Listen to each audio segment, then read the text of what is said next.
Hello student, mechanics के इस lecture में आज हम डिस्कस करेंगे moment of inertia.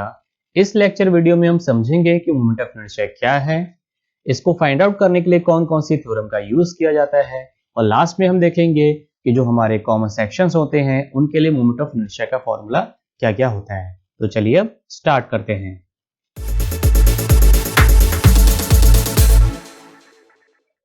So what is moment of inertia? किसी भी रिजिड बॉडी का मोमेंट ऑफ इनर्शिया वो क्वांटिटी होता है जो उस टॉर्क को डिटरमाइन करेगा जो उस बॉडी के रोटेशनल एक्सिस के अबाउट एंगुलर एक्सेलरेशन देने का काम करता है। दूसरी लैंग्वेज समझें तो मोमेंट ऑफ इनर्शिया किसी भी ऑब्जेक्ट का वो मेजर है जो ऑब्जेक्ट के एंगुलर एक्सेलरेशन का रजिस्ट करे, उसका प्रतिरोध करे। और ये एंगुलर एक्सेलरेशन किसकी वजह से प्रोड्यूस हुआ है? ये हुआ है टॉर्क की वजह से। एक आपके पास बॉडी है, ये बॉडी एक एक्सिस के अबाउट रोटेट हो रही है, तो ये एक्सिस कहलाएगी इसकी रोटेशनल एक्सिस। जब बॉडी रोटेट होगी तो इसमें एक्सेलरेशन होगा, ये एक्सेलरेशन कहलाएगा angular acceleration. Angular acceleration body के घूमने की जो स्पीड होती है उसको बढ़ाता जाता है। तो मोमेंट ऑफ इनर्शिया क्या करता है? इस एंगुलर एक्सेलरेशन का अपोज करता है। और ये एंगुलर एक्सेलरेशन किसकी वजह से प्रोड्यूस होता है? टॉर्क की वजह से। तो इस एक्सेलरेशन का जो अपोज करे वो मोमेंट ऑफ इनर्शिया कहलाएगा, और इसके साथ साथ टॉर्क की वैल्यू को जो डिटरमाइन करे वो मोमेंट ऑफ इनर्शिया कहलाएगा। तो बेसिकली हम ये कह सकते हैं कि बॉडी को घूमने की इनर्शिया में रखने की जो कोशिश करता है उसको मोमेंट ऑफ इनर्शिया कहते हैं। अब बॉडी का जो मोमेंट ऑफ इनर्शिया है बेसिकली वो उसकी जो रोटेशन एक्सिस है जिसके अबाउट वो घूम रही है, उसके अबाउट उस बॉडी में उसका मास किस तरह से बटा हुआ है। यानी जी इसकी एक्सिस है तो इसका जो बॉडी का मास है वो इस एक्सिस के अबाउट कैसे बटा हुआ है, कहां पर ज्यादा है कहां पर कम है, उस पर डिपेंड करेगा उस बॉडी का moment of inertia. Moment of inertia को हम कई सारे नामों से जानते हैं। इसको हम मास मोमेंट ऑफ इनर्शिया भी कहते हैं, एंगुलर मास भी बोलते हैं, सेकंड मोमेंट ऑफ मास भी बोलते हैं, और रोटेशनल इनर्शिया के नाम से भी जानते हैं। अब अगर हम मोमेंट ऑफ इनर्शिया को फॉर्मूले के रूप में देखें तो moment of inertia basically body के एरिया या फिर मास को हम उस बॉडी के सेंटर ऑफ ग्रेविटी की जो एक्सिस है, चाहे वो एक्स हो सकती है या वाई एक्सिस हो सकती है, उससे जो परपेंडिकुलर डिस्टेंस रहेगी उसको हमने यहाँ पर के माना है, उसके स्क्वायर के मल्टीप्लिकेशन के रूप में लिखते हैं। ठीक है, जैसे आपकी ये बॉडी है, ये इसकी सेंटर ऑफ ग्रेविटी की एक्सिस है, इससे बॉडी की जो परपेंडिकुलर डिस्टेंस होगी वो यहाँ पर के है। तो इस कंडीशन में एरिया मोमेंट ऑफ इनर्शिया क्या होगा आपका? I इक्वल टू ए के स्क्वायर। ए यहाँ पर एरिया है और के है आपका परपेंडिकुलर डिस्टेंस, ये आपका एरिया मोमेंट ऑफ इनर्शिया। दूसरा, अगर हम मास मोमेंट ऑफ इनर्शिया के टर्म में डिफाइन कर रहे हैं तो I इक्वल टू होगा एम के स्क्वायर। एम यहाँ पर रहेगा आपका मास, बॉडी का जो मास है, और जो परपेंडिकुलर डिस्टेंस है उसका स्क्वायर, इन दोनों का मल्टीप्लिकेशन। तो अगर हम बात करें जो फिजिक्स में आपका यूज होता है वो होता है आपका मास मोमेंट ऑफ इनर्शिया, लेकिन जो इंजीनियरिंग के फील्ड में हम मोमेंट ऑफ इनर्शिया का यूज करते हैं वो आपका यूज होता है एरिया मोमेंट ऑफ इनर्शिया। यानी कि जो बॉडी का एरिया है उस पर डिपेंड करके हमारा फॉर्मूला बनता है एरिया मोमेंट ऑफ इनर्शिया का। तो जनरली हम मोमेंट ऑफ इनर्शिया को मास मोमेंट ऑफ इनर्शिया के रूप में ही जानते हैं। मोमेंट ऑफ इनर्शिया को हम मास मोमेंट ऑफ इनर्शिया या फिर एरिया मोमेंट ऑफ इनर्शिया के रूप में डिनोट कर सकते हैं, जैसा मैंने पहले बताया था। अभी मास मोमेंट ऑफ इनर्शिया हम फिजिक्स के टर्म में उसको डिनोट करते हैं, लेकिन अगर एरिया मोमेंट ऑफ इनर्शिया की बात हो रही है तो ये किसी भी क्रॉस सेक्शन एरिया की बेंडिंग या उसमें फ्लेक्चर जब होगा तो उसको रजिस्ट करने का काम करता है मोमेंट ऑफ इनर्शिया। और बेसिकली किसी भी स्ट्रक्चर का या किसी भी एरिया की फ्लेक्चरल स्ट्रेंथ को दिखाने का काम करता है एरिया मोमेंट ऑफ इनर्शिया। जैसे समझते हैं, हमारे पास ये एक आप दो यहाँ पर प्लेन देख रहे हैं, ठीक है। तो अगर मैं पहले वाले की बात करूं तो इसका मोमेंट ऑफ इनर्शिया ज्यादा है और इसका सेकंड वाले का मोमेंट ऑफ इनर्शिया कम है। आगे हम देखेंगे, क्योंकि ये रेक्टेंगल शेप है तो इसमें हमारा फॉर्मूला यूज होता है आई के लिए, तो उसके हिसाब से इसका मोमेंट ऑफ इनर्शिया ज्यादा निकलेगा और इसका निकलेगा कम, लेकिन इनकी जो डायमेंशंस है वो दोनों की सेम ही है। तो यहाँ पर मोमेंट ऑफ इनर्शिया क्या आता है? हमारा काम आता है कि हमें किस तरह से पता चलेगा कि कौन से बीम की या कौन से प्लेन की आपकी स्ट्रेंथ ज्यादा होगी। तो वो डिपेंड करेगा उसके मोमेंट ऑफ इनर्शिया के, जो उसके एरिया का वर्क निकाल रहे हैं। तो इंजीनियरिंग में हम क्या यूज करते हैं? एरिया मोमेंट ऑफ इनर्शिया, किसी भी स्ट्रक्चर का या किसी भी, अगर हमारे पास बॉडी है या ऑब्जेक्ट है, उसकी फ्लेक्चरल स्ट्रेंथ को डिटरमाइन करने के लिए। यूनिट जो होती है मोमेंट ऑफ इनर्शिया की वो होती है मीटर की पावर 4, या उसे हम mm की पावर 4 में भी डिनोट कर सकते हैं। तो नेक्स्ट समझते हैं कि रेडियस ऑफ जायरेशन क्या होता है। अगर किसी प्लेन सरफेस और लैमिना का एरिया A एक एक्सिस से के डिस्टेंस पर लोकेट है तो उसका मोमेंट ऑफ इनर्शिया को हम इस तरह से लिख सकते हैं I इक्वल टू ए के स्क्वायर। ये हमारा फॉर्मूला था एरिया मोमेंट ऑफ इनर्शिया का। तो यहाँ से अगर हम के की वैल्यू निकाले तो के इक्वल टू होगा under root I upon A.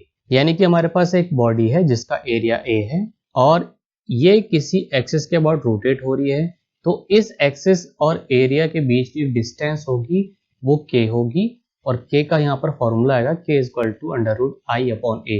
इसी के को हम बोलते हैं रेडियस ऑफ जायरेशन। यानी कि जो रेडियस ऑफ जायरेशन है उसको हम डिफाइन कर सकते हैं कि ये बॉडी के सेंट्रॉइड पॉइंट और जिस एक्सिस के अबाउट बॉडी रोटेट हो रही है उन दोनों के बीच की डिस्टेंस होती है। और अगर फॉर्मूले के रूप में इसको डिनोट करें तो ये मोमेंट ऑफ इनर्शिया और बॉडी के एरिया के रेशियो का स्क्वायर रूट होती है। नेक्स्ट है मॉडल्स ऑफ सेक्शन।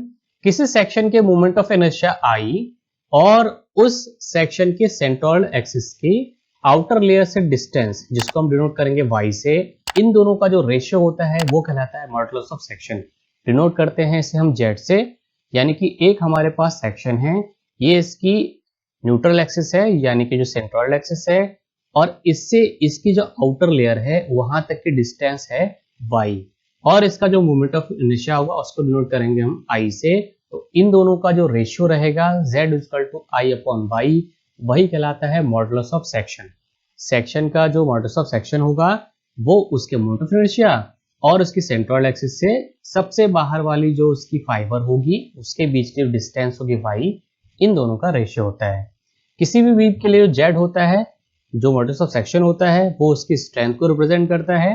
अगर हमें बीम की मैक्सिमम स्ट्रेंथ चाहिए तो z का जो रेशियो है यानी I अपॉन वाई का जो रेशियो है वो भी मैक्सिमम होना चाहिए।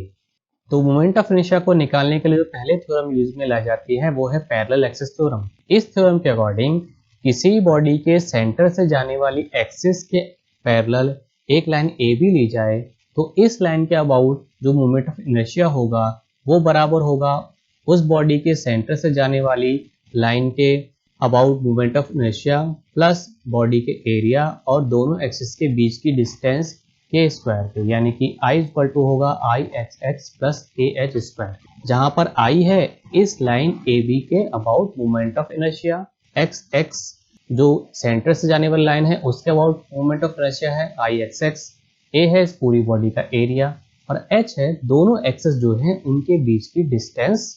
फिर से समझ लेते हैं कि हमें क्या करना है। हमारे पास एक बॉडी है, इसके सेंटर से एक लाइन जा रही है, उसके पैरेलल एक लाइन लेंगे हम ए बी। ये बॉडी है, इस लाइन के अबाउट मूवमेंट हो सकता है इसका, ये रोटेट हो सकती है, तो इन दोनों के बीच की डिस्टेंस है h। तो हमें इसके अबाउट मूवमेंट ऑफ इनर्शिया लेना है, वो हो जाएगा आई एक्स एक्स, फिर बॉडी का एरिया हो जाएगा और दोनों के बीच की जो डिस्टेंस है उसका स्क्वायर।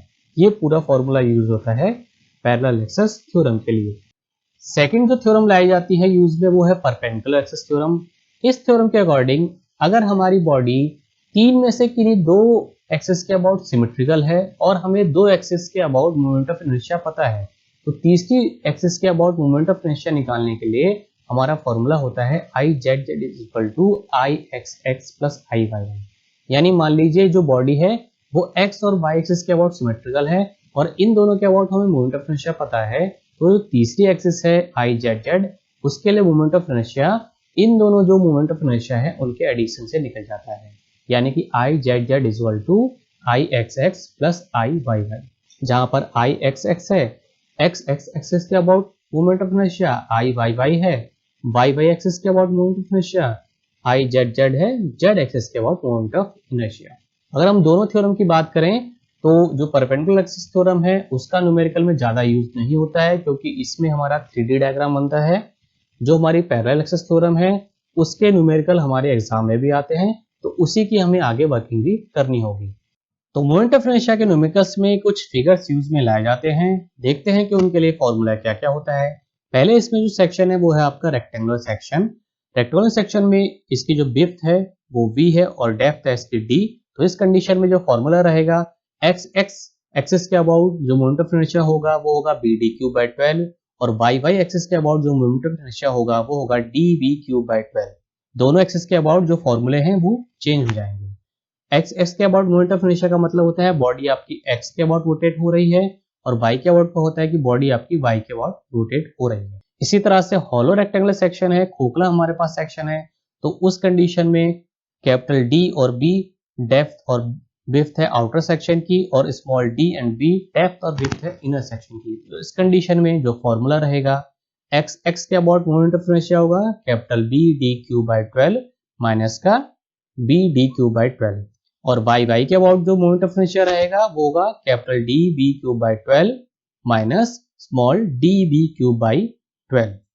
ट्रायंगुलर सेक्शन के लिए जो फॉर्मूला रहता है, इसमें ये डेप्थ डी है और बेस की जो आपकी डिस्टेंस है वो बी है। तो इस कंडीशन में जो सेंटर ऑफ ग्रेविटी रहेगी इसके सीजी पॉइंट के अबाउट मोमेंट ऑफ इनर्शिया होगा I G equal to b d cube upon 36, और बेस के अबाउट मोमेंट ऑफ इनर्शिया जो बीसी लाइन है उसके अबाउट होगा b d cube by 12।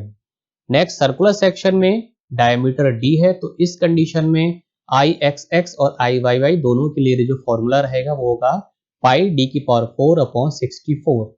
Last hollow circular section के केस में कैपिटल डी आउटर डाया है, स्मॉल डी इनर डाया है, तो इस कंडीशन में आई एक्स एक्स और आई वाई दोनों के लिए फॉर्मूला रहेगा pi upon 64 bracket capital D की पावर 4 माइनस डी की पावर 4। तो इस तरह से फॉर्मूलेज यूज में लाए जाते हैं मोमेंट ऑफ इनर्शिया के सेक्शंस के लिए। तो इस लेक्चर को मैं यहीं पर एंड करता हूं। आई होप आप सभी को ये लेक्चर पसंद आया होगा। तो प्लीज इस लेक्चर वीडियो को लाइक करें, अपने दोस्तों के साथ शेयर करें, और अगर अभी तक आपने इस चैनल को सब्सक्राइब नहीं किया है तो प्लीज इसे सब्सक्राइब कर लें, क्योंकि इसी से मुझे मोटिवेशन मिलता है कि मैं आपके लिए इस तरह के और लेक्चर लाता रहूं। Thank you.